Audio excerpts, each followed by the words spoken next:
Ada pemahaman yang bilang kayak gini, Amerika itu ya karena dia menyerang Iran, artinya Amerika itu tunduk terhadap Israel. Oh my God, sorry I have to say bang, itu pemahaman yang tolol. Maaf, I have to say.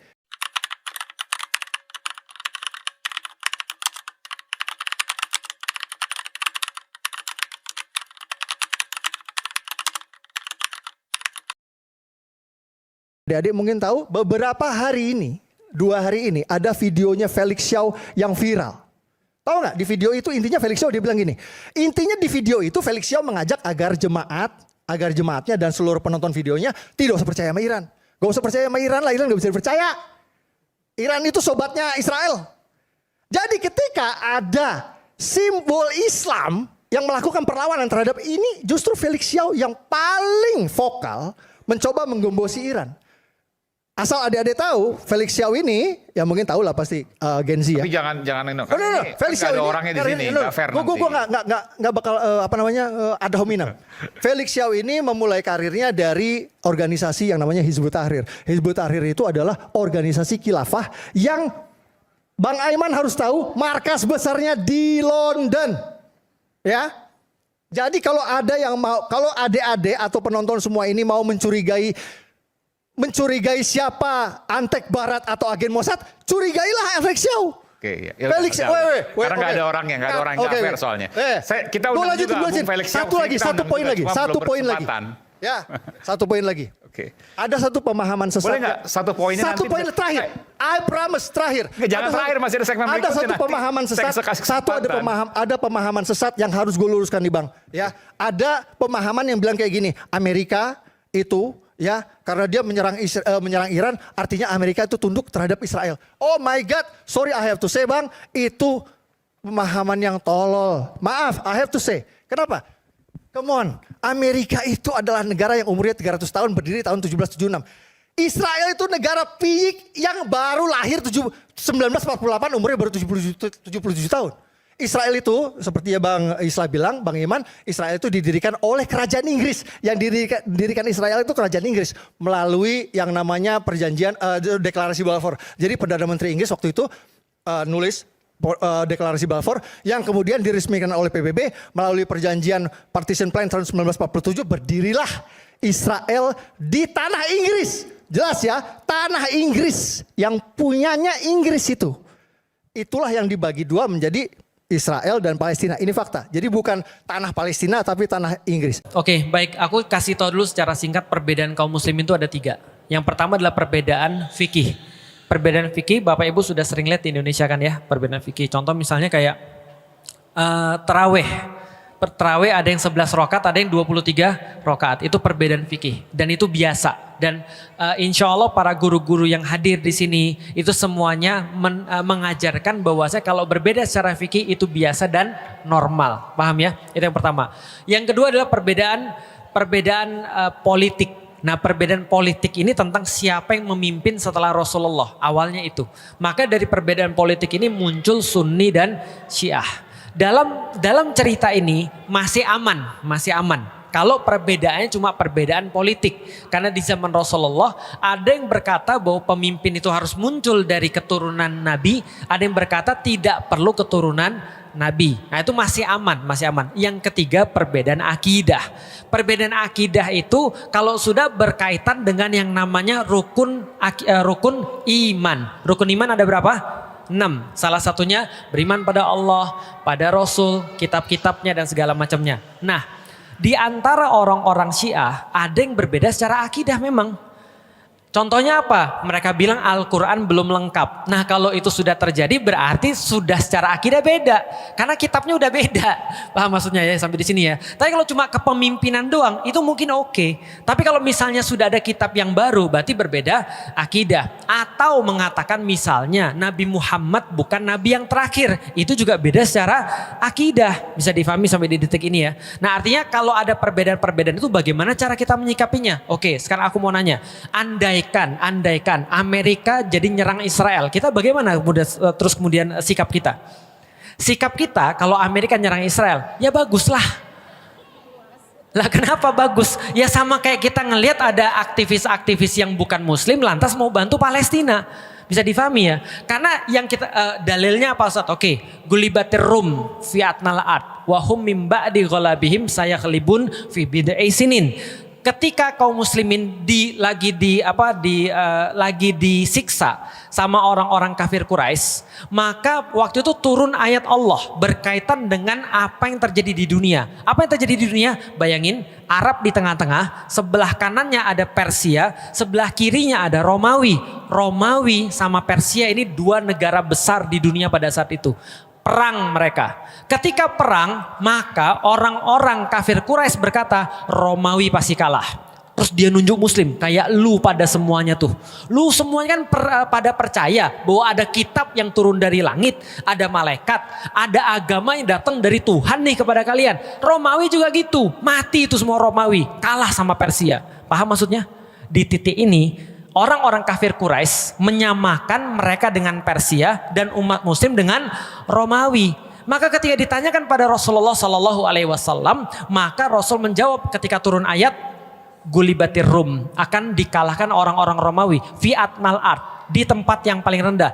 Wahum mim ba'di ghalabihim sayaghlibun fi bid'i sinin, dan setelah mereka kalah akan menang kembali dalam waktu dekat. Berarti yang menang siapa? Romawi. Di dalam Al-Quran dikatakan, dan hari itu bergembiralah orang-orang Muslim. Pertanyaannya, kenapa orang Muslim gembira? Karena Romawi menang? Bukan. Orang Muslim gembira karena mereka membuktikan kafir Quraisy salah. Paham sampai di sini?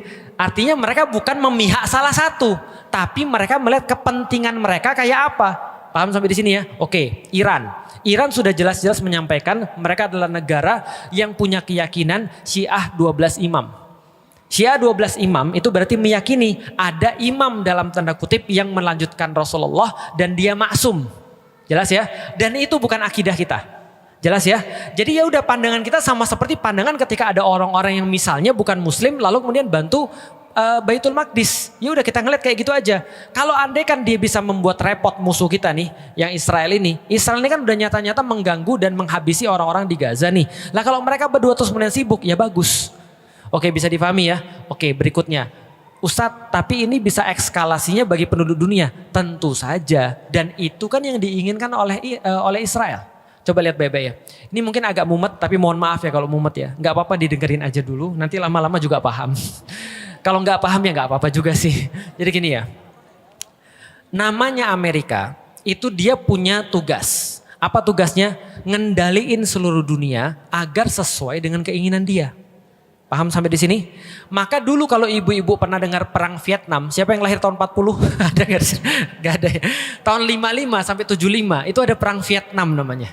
Nah, perang Vietnam itu penyebabnya apa? Sederhana, Amerika nggak mau Vietnam jadi komunis.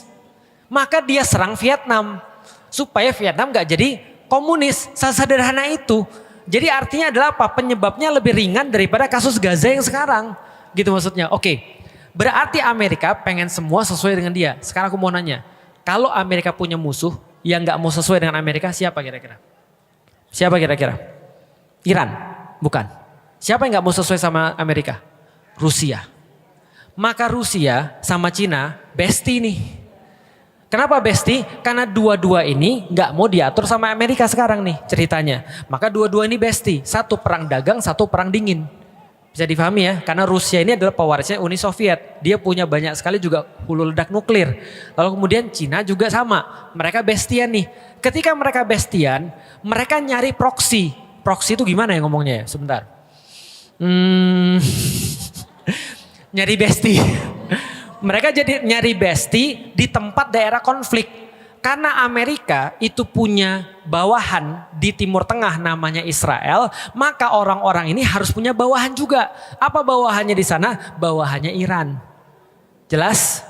Nah, kenapa bisa tahu gitu? Makanya ketika Iran perang, siapa yang memproklamirkan akan dukung Iran? Rusia, Cina. Jelas sampai di sini? Nah, maka ini sekalian nih, artinya Amerika pengen ngendaliin Rusia, Iran dan segala macam supaya mereka nggak punya ancaman, minimal nuklirnya hilang. Lalu makanya ada NPT, Nuclear Proliferation Treaty. Lalu kemudian ngendaliin agar mereka nggak punya nuklir, supaya yang bisa punya nuklir siapa? Cuma Amerika dan Israel doang. Paham sampai di sini ya? Nah, mereka mau ngendaliin dunia dan itu harus terjadi. Perang Ukraina itu salah satunya. Karena Amerika nguasain pemerintahnya, Rusia nggak mau. Karena itu dekat Rusia. Ini masalah negara doang. Indonesia gimana? Nonton Indonesia. Kan turut nonton dalam perselisihan dunia kan Indonesia kan gitu. Nah artinya ini yang terjadi nih. Oke, balik lagi.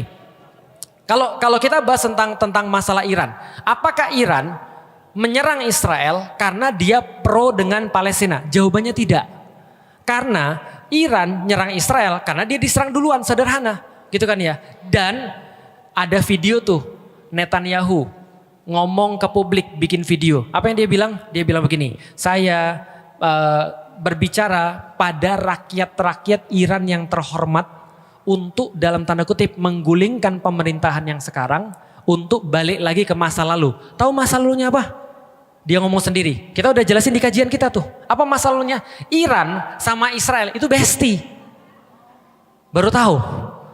Karena yang ngebuat kuil Sulaiman yang kedua itu Iran, itu Persia. Maka mereka dulunya bestie.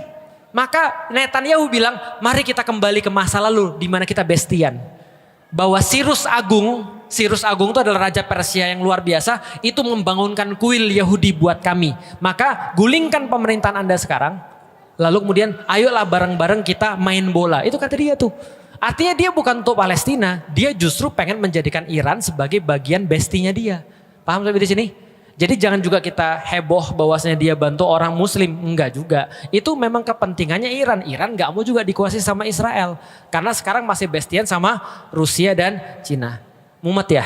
Nah ini pembelajaran namanya. Dimutakin belajarnya tentang geopolitik gitu ya. Nah karena itu adalah fakta-fakta yang terjadi. Makanya Netanyahu sekarang mau menjadikan Iran sebagai, tadi balik lagi ke zaman, oh by the way. Aku sedikit mau cerita tentang Iran. Teman-teman tahu bahwasanya Iran sekarang itu apa? Republik Islam Iran. Tapi sebelum jadi Republik Islam Iran, apa itu? Negaranya bukan negara Republik Islam Iran. Tapi negara yang sekuler yang dikepalai namanya Shah Reza Pahlavi. Nah pas sama Shah Reza Pahlavi ini bestian sama AS, sama Amerika Serikat. Maka ketika terjadi revolusi, bangkit terus kemudian Ayatollah Khomeini ini dan Republik Islam Iran, dia jadi nggak bestian sama Amerika lagi. Ini masalah cuma itu aja masalahnya. Nggak terkait dengan Gaza. Artinya kalau ada apapun dengan Iran, pasti Gaza akan tetap juga sama masalahnya. Balik lagi, apakah eskalasinya sampai ke Perang Dunia Ketiga? Jawabannya mungkin iya, mungkin tidak. Jadi mungkin iya, mungkin tidak. Tapi walau bisawab, ya kan kita tahu bahwasanya orang-orang kayak Amerika itu akan melakukan apapun untuk tetap ada pada kekuasaan. Artinya gini ya, balik lagi tentang teori peradaban. Kapan-kapan nanti aku bahas tentang Persia dan Romawi dengan Rasulullah. Itu nanti teman-teman akan ngerti bahwasanya Rasulullah itu benar-benar ngambil beban peradaban dari Persia dan Romawi. Artinya kalau sekarang kita lihat Amerika ini sekarang mau hancur dari dalam. Karena orang-orang di dalam juga pada protes tentang Amerika. Tapi kalau pertanyaannya, Amerika hancur, siapa yang nanti ngambil beban peradaban? Jangan sampai yang ngambil bukan orang muslim. Makanya sekarang kita harus nyiapin diri untuk ngambil beban peradaban itu. Walaupun sulit, ya pelan-pelan. Atau itu jawabannya.